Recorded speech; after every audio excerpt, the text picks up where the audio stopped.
Assalamualaikum warahmatullahi wabarakatuh. Selamat pagi anak-anak. Ya, sebelum pembelajaran kita mulai, kita berdoa menurut keyakinan masing-masing. Berdoa mulai. Selesai. Nah, sekarang sebelum kita awali pembelajaran ini, Pak Guru ingin tahu moto kita hari ini. Ya, paham? Ya, coba kita peragakan bersama-sama.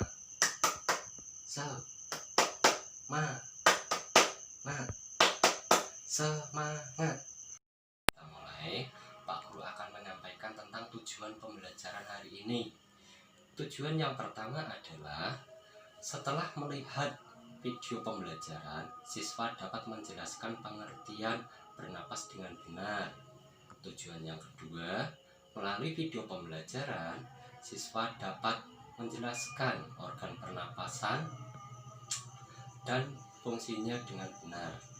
Nah, sekarang Pak Guru mau bertanya, apa itu bernapas? Ada yang tahu enggak? Ya, benar.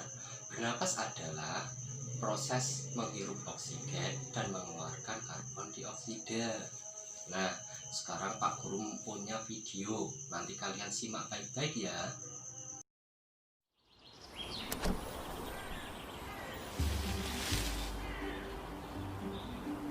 Manusia, hewan maupun tumbuhan, sebagai makhluk hidup, kita perlu oksigen untuk hidup.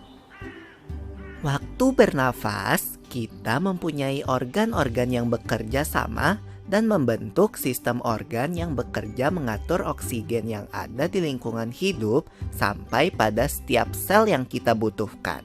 Oksigen ini tidak tersedia di dalam tubuh makhluk hidup.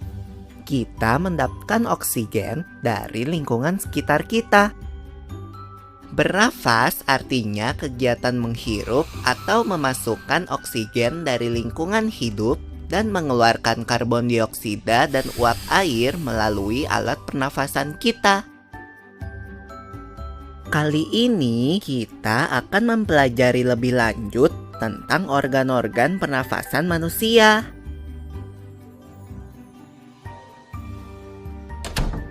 Lula, kamu tahu enggak kalau alat pernafasan kita terdiri atas hidung, pangkal tenggorok atau laring, batang tenggorok atau trakea, cabang batang tenggorok atau bronkus, dan paru-paru. Iya, Pipo. Melalui lubang hidung, udara mendapatkan jalan keluar dan masuk ke dalam tubuh kita. Tapi, selain itu, udara juga dapat keluar masuk melalui mulut loh. Namun, jika kita bernafas menggunakan hidung, akan lebih baik loh, Pipo. Karena terdapat lendir dan rambut-rambut halus. Rambut-rambut halus ini berfungsi untuk menyaring udara yang mengandung debu, kotoran, dan kuman penyakit. Benar sekali, Lula. Selaput lendir berfungsi untuk mengatur suhu udara yang akan masuk ke paru-paru dan mengatur kelembapan udara agar sesuai dengan kelembapan tubuh. Hidung juga jalur yang langsung terhubung dengan alat pernafasan berikutnya, yaitu tenggorokan. Tenggorokan merupakan alat pernafasan manusia yang kedua.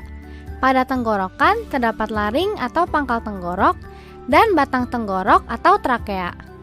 Pada bagian dalam dinding batang tenggorok terdapat selaput lendir dan rambut-rambut halus yang selalu bergetar yang berfungsi menghalangi benda-benda asing yang akan masuk ke paru-paru. Pernahkah kalian tersedak? Kamu pernah enggak, Lula? Pernah banget, Pipo. Itu kenapa ya, by the way? Tersedak merupakan gerak refleks untuk mengeluarkan kembali benda atau makanan yang masuk ke saluran pernafasan.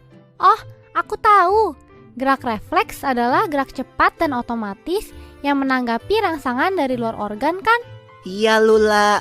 Kemudian pangkal tenggorok yang disebut juga laring menghubungkan hidung dengan batang tenggorok atau yang biasa disebut trakea.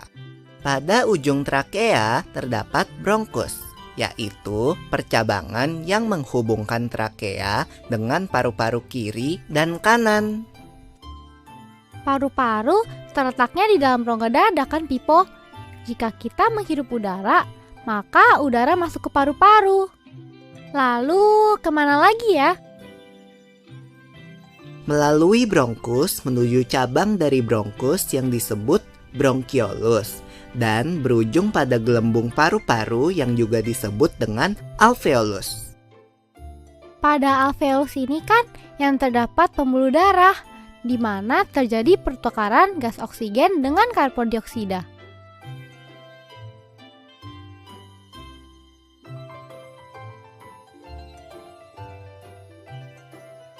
Well, Pipo, tahu gak kalau sistem pernafasan kita terdiri dari dua kan?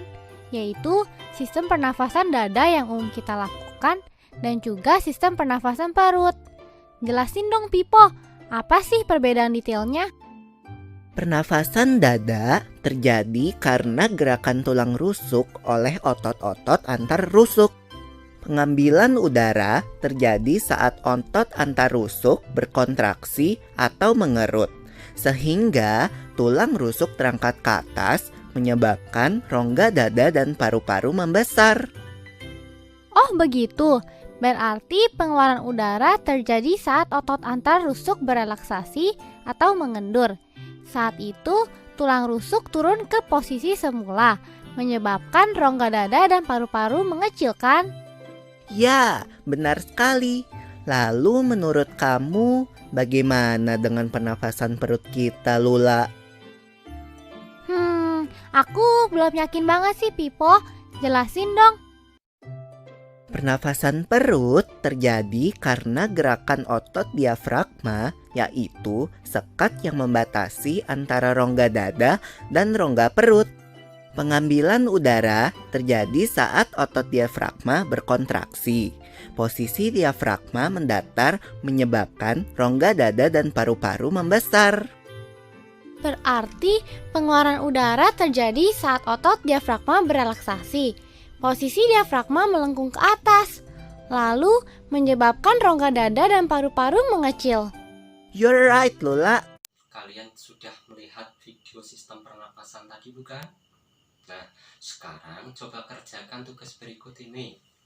Kalian dapat mengaksesnya melalui link tadi ya. Nah, itu tadi pembelajaran hari ini. Apa saja yang kita pelajari hari ini coba?